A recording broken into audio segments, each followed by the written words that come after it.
for coming back. This is US Agent 27 from the www.mucollectorclub.com forums. I'm back with another Marvel Universe figure review.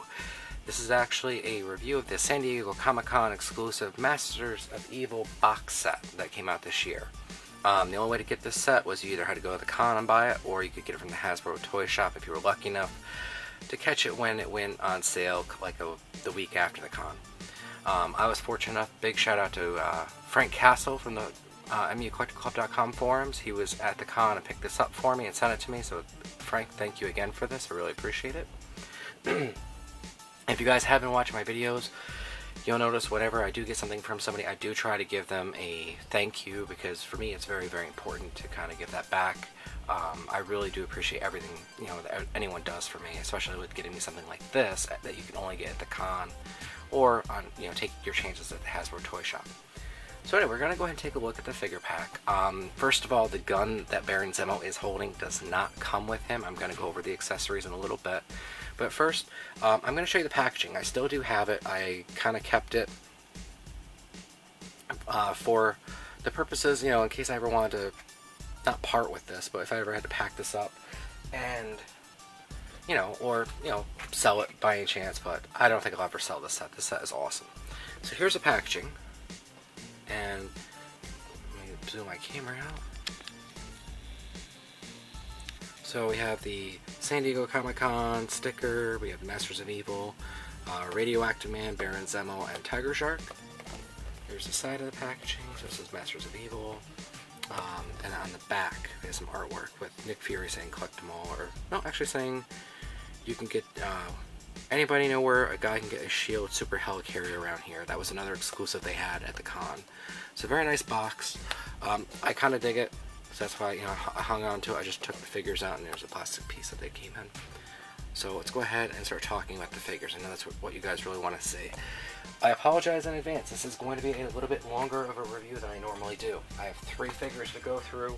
I'm going to try to get through them as quickly as I possibly can, and we'll kind of go from there. So the first figure we're going to take a look at is actually Radioactive Man. I'm going to take him off his little stand that I have him on. None of these came with a stand. They're just very, very basic. Hasbro doesn't give us stands anymore. Bad Hasbro. Alright, Radioactive Man. He has the older body mold, kind of like Thunderball body mold. So it's all cast, I'm sorry guys, it's all cast in like a green translucent plastic, and then he has this like skirt, or kind of skirt over him. This limits the articulation just a little bit, and we'll kind of talk about that when we get into articulation. Pretty plain looking character. His boots have some paint detail. There's a little bit of a black wash in there. The same thing with his skirt up here. The rest of the plastic doesn't have any really detail. It's translucent. So paint, it's pretty cool. It's a gold star there, or gold, yeah, star there. So paint, I like it. I mean, I have a feeling we're going to see this figure again get re-released, except he won't be translucent. He'll be an actual solid color, and then I'll have to buy him again, because I buy all the Marvel Universe characters that I can get my hands on. Alright, so let's talk about articulation for this guy. Real quick, his head spins side to side, does not go down, does not go up. Alright, arms are on a ball joint, so move back, forward, around. Bicep swivel, single jointed elbow, goes up about that far. Wrist, the hand is actually in a fist, and it spins. No other kind of movement. This arm is the same exact thing. This hand is kind of like in a gripping motion, like he would hold a weapon. Not really sure what he would hold, maybe like an energy blast or something. He does have a diaphragm joint. The skirt, or whatever this shirt thing is, limits it. He will not, you can't move him. This is like, I think it's glued. I'm not going to try to take it off. But I usually just have him kind of like standing like that, like looking like he's ready to battle. Legs, again, this is limiting the articulation on him. But he does have, double jointed knees. He has the older fashioned leg. There's no thigh cut or anything like that. So you can kind of go out about that far and up about that far and back about that far. Boots, no rotation at the boot. Ankle rotation here. Goes down. It goes up. No ankle pivot. Ankle pivot would have been cool on this figure. Again, this is the older body mold, so otherwise the same exact size. So overall, Radioactive Man, good figure, kind of plain, but a necessary character for your Masters of Evil. So next character we're going to take a look at is Tiger Shark. And when I first heard about Tiger Shark, I was like, that's kind of cool, you know. I wasn't necessarily excited for him. Then I got him in hand, and I was like, holy shit, this is probably the best figure of the bunch, next to Baron Zemo. And I'll talk about Zemo last. So paint, we have some purple metallic paint here. They painted all his little teeth white. He's kind of, you know, smiling and grimacing. Let me see if I can get a little bit better on the head sculpt. Okay. Eyes are white. He's got this purple metallic fin there. Orange with a little bit of paint wash mixed in. Metallic purple down. And let me just straighten him out. He's a tall character. Now he stands fairly tall. So let's get Tiger Shark. And let me get Radioactive Man back up here. Tiger Shark, as you can see. Let me zoom out, sorry guys. Tiger Shark is definitely taller than Radioactive Man. Alright, so let's talk about, last note on paint. I like the paint job, and here's just a quick shot of the back. Paint job on the figure is very, very clean. On all of these figures, the paint job was very, very clean. I was very impressed with that. The head goes down like that, goes up about that far. It's hindered because it hits right here. It goes side to side, kind of has that, like, you know, hey, or hey, how you doing kind of look to it. That back has a waist diaphragm joint up here, but look, they didn't paint there. Come on, they should have painted there, you know. So you have to be careful how you pose them, because if you pose them like that, or, you know, I mean, you can get them in a crouching pose, but they didn't put the paint there. And the other thing I don't like about this character, not I don't like it, but you have to kind of watch so you don't get a mixed match like that. But this figure has something that a few of the Marvel Universe figures have, and that's the waist swivel. And that does kind of help with that if you're taking like a picture from just the top part. But again, it doesn't quite line up with the bottom part. So we have the diaphragm joint, the waist swivel. He has ball joints at the top of the arms. They work fine. They go all the way around, out about that far. Bicep swivel, single joint elbow. Hands are on a swivel. They're in like a gripping position, kind of like holding a weapon. This one's the same way. That articulation is the same. The legs go up. They go back. And they have that thigh cut up there. This was kind of what we first saw on the Jim Lee Cyclops. It spins, no problem. Of course, I can't get mine to spin because I'm trying to right now.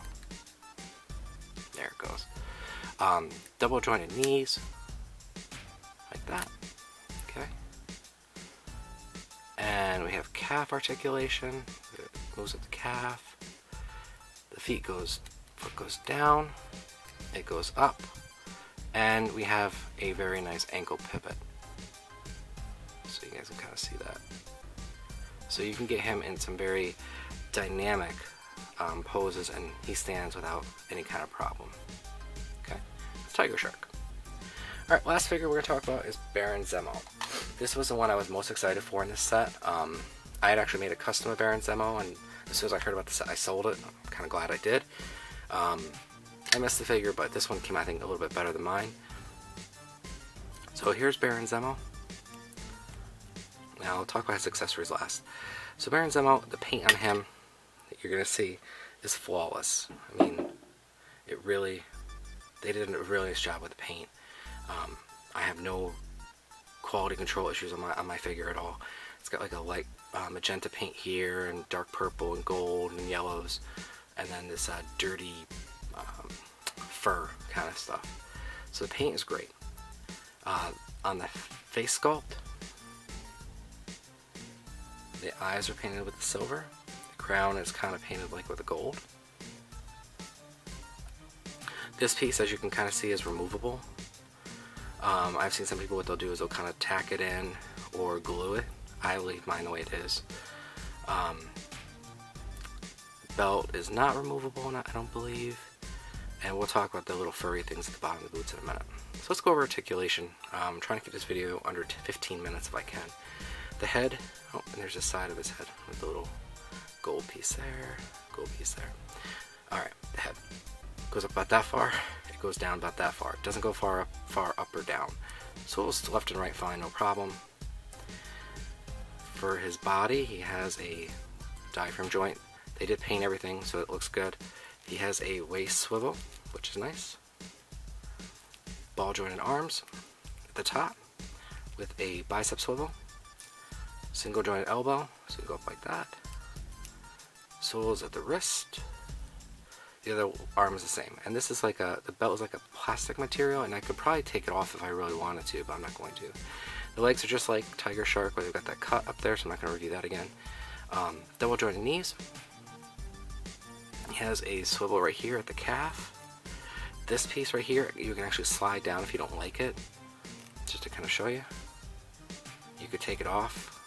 I like mine on. And foot goes up like that. Goes back down. And he has ankle pivot, so you can get him in some really great poses. And let's get a look at the back of the character. Okay. Alright. Baron Zemo came with 2 accessories. Let's see if I can get him to stand on his own. First one is a sword, which he cannot hold. I'll show you in a minute. Second one is a pistol. And he can't hold that either, which is why I had him with the other gun. So you put this in his arm, you can kind of hold it like that, but it's loose. His little pistol gun thing is even worse. I don't even bother. That's why I have this gun here. You know, it's got a bigger handle that he can kind of grip, and you know, he holds it no problem. So you know, he's ready for battle, ready to battle Captain America. Alright guys, that is my review of the Marvel Universe Masters of Evil 3-pack that was available at the San Diego Comic-Con. Again, big shout out to FrankCastle for getting me this. I really do appreciate that. If you guys haven't come check this out, make sure you guys are coming to www.mucollectorclub.com and come check out our forums. You know, we talk about toys, we do this kind of stuff all the time. I post up videos. It's just a great place to come hang out. Anyway, I hope you guys enjoyed the video. I know it was kind of quick. I was trying to keep it under 15 minutes. If there's any other figures you guys want to see, leave me a comment. And please rate, comment, and subscribe to my videos. That's how I'll make more. Alright, hope you guys are enjoying them. And I'll talk to you later.